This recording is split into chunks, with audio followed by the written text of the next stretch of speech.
નમસ્કાર, spark today ન્યૂઝમાં આપનું સ્વાગત છે। ગોધરા શહેરમાં આવેલા કોનોકોર્પ્સ વૃક્ષ કાપવાની માંગ સાથે જિલ્લા આપ યુવા ટીમ દ્વારા નગરપાલિકા પ્રમુખને આવેદનપત્ર આપવામાં આવ્યું હતું। મુખ્ય વન સંરક્ષણ અને head of the forest force Gujarat રાજ્ય દ્વારા એક પરિપત્ર જાહેર કરવામાં આવ્યો હતો, જેમાં કોનોકોર્પ્સ નામના વૃક્ષના ઉછેર પર પ્રતિબંધ મૂકવામાં આવ્યો છે, તેમજ તેનાથી થતા નુકસાન અને રોગ વિશે માહિતી આપવામાં આવી રહી છે। કોનોકોર્પ્સ નામના વૃક્ષથી વિવિધ પ્રકારના રોગો થાય છે, જેનું મુખ્ય કારણ એ છે કે આ વૃક્ષને વર્ષમાં 2 વાર ફૂલ આવે છે અને તેનાથી તેની પરાગરાજ હવામાં ફેલાય છે, જેના કારણે શ્વાસની તકલીફ, એલર્જી, સ્કિન એલર્જી, દમ જેવી બીમારી થવાની શક્યતા વધે છે।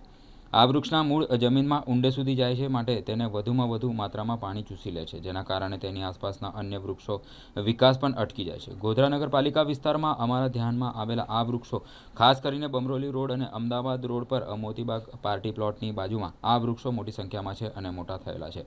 આમ આ વૃક્ષ પર પ્રતિબંધ મૂકવામાં આવે હોવાથી સાથે માનવ જીવનને જોખમ હોવાથી વહેલામાં વહેલી તકે આને દૂર કરીને એના સ્થાને અન્ય વૃક્ષ રોપવામાં આવે તેવા આમ આદમી પાર્ટી યુવા ટીમ અને ગોધરા શહેરની જાહેર જનતા વતી માંગ કરવામાં આવી હતી। આમ આદમી પાર્ટી પંચમહાલ જિલ્લા યુવા ટીમ તરફથી ગોધરા નગરપાલિકા પ્રમુખશ્રીને આવેદનપત્ર આપવામાં આવ્યું છે અને તેનો વિષય છે કે કોનોકોર્પ્સ નામનું જે વૃક્ષ છે જે મનુષ્ય જીવને નુકસાનકારક છે, તેનાથી શ્વાસની અને એલર્જીની તકલીફ થાય છે, તેમજ જમીનના મૂળિયા તેના અંદર સુધી જાય છે અને તેના કારણે તે વધારે માત્રામાં પાણી ચૂસે છે અને જમીનને પણ તેના કારણે નુકસાન થાય છે।